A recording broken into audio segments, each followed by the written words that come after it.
नमस्ते. आज मी कोबीचं पिठलं बनवते. त्याच्यासाठी आपल्याला एक कोबी घेतलं मी, एक वाटीभर, पुदिना, कोथिंबीर, कढीपत्ता, हिरवी मिरची, कांदा, बेसन,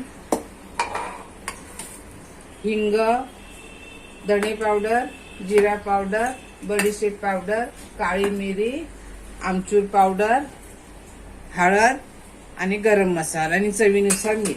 तर आता पहिला आपण हा कोबी बारीक करून घेऊया. मिक्सरमध्ये घ्यायचा, नाहीतर मग तुम्ही किसून घेतला तरी सुद्धा चालतो.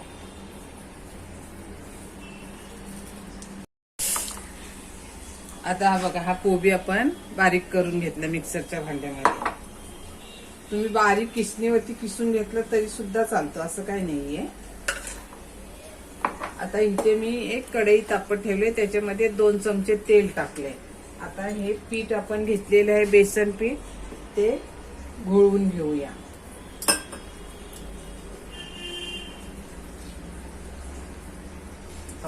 गुटल्या होऊन द्यायच्या नाहीये. पीठ भिजवताना पण आणि पिठलं शिजवताना पण. हे बघा, असं पातळ केले. आता इथे तेल पण आपल्याला तापलेलं आहे. आता हे कोथिंबीर, पुदिना आणि कढीपत्ता हा मी बारीक कापून घेते. आता इथे आपलं तेल पण तापलंय. आता आपण कांदा घालूया, मिरची, ही आलं लसूण मी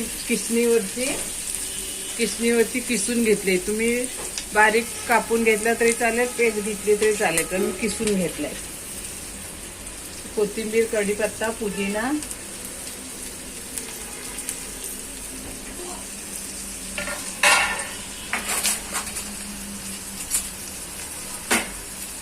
हे चांगलं परतून घेऊया.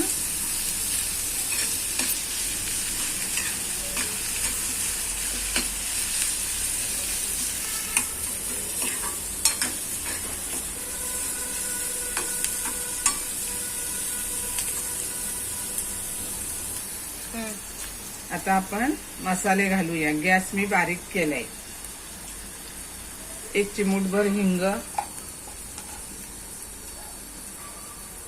धना पावडर 1 चमचा. चमचे बघा माझे किती छोटे आहेत. आता मी थोडंसंच बनवते म्हणून मी छोटे छोटे चमचे घेतले. तुम्हाला जास्त बनवायचं असलं तर जास्त घालू शकता.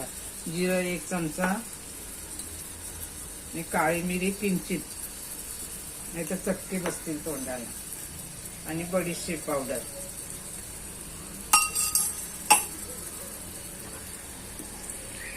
थोडासा गरम मसाला, हळद,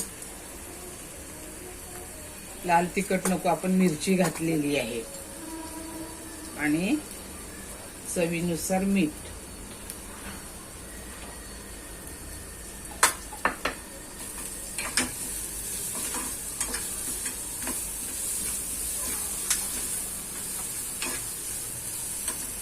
आता कोबी आपण घेतलेला आहे तो घालूया. मिक्सरच्या भांड्यामध्ये बारीक केला ना कोबी, तो घालूया.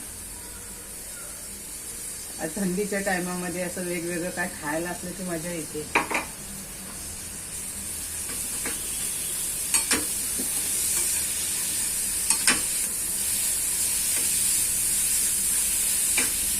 मस्त वास येतो ना.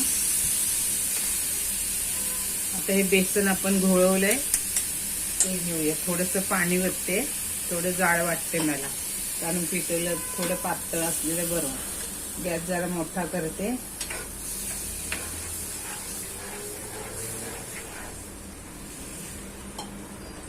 तुम्हाला लाल तिखट टाकायचं असलं तर तुम्ही टाकू शकता. आता सतत हलवत राहायचं, नाही तर गुठळ्या धरतील.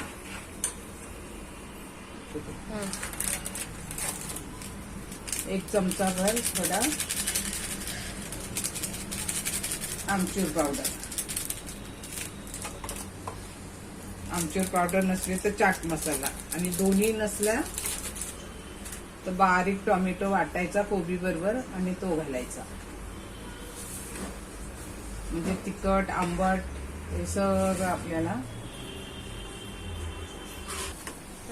आता याच्यावरती आपण 1-2 मिनिटं झाकण ठेवूया. हा पिठलं एकदम तयार. टेस्टी काय भयंकर झालेला आहे. खाल तर नेहमी तूच पिठलं करत राहाल.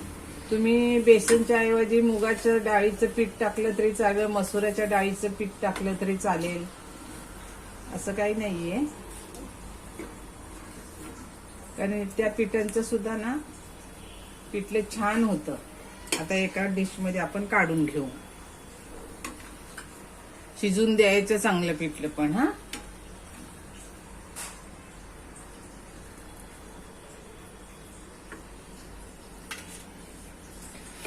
आता हा पिठलं कशाबरोबर खायचं? चपाती, भाकरी, भात कशाबरोबरही खाऊ शकता. अजून पातळ पाहिजे असलं तर करू शकता, अजून सुकं पाहिजे असलं तर करू शकता. पण एवढ्या पद्धतीचं ठीक आहे. कोबीचं पिठलं शेअर करा, लाईक करा, सबस्क्राईब करा.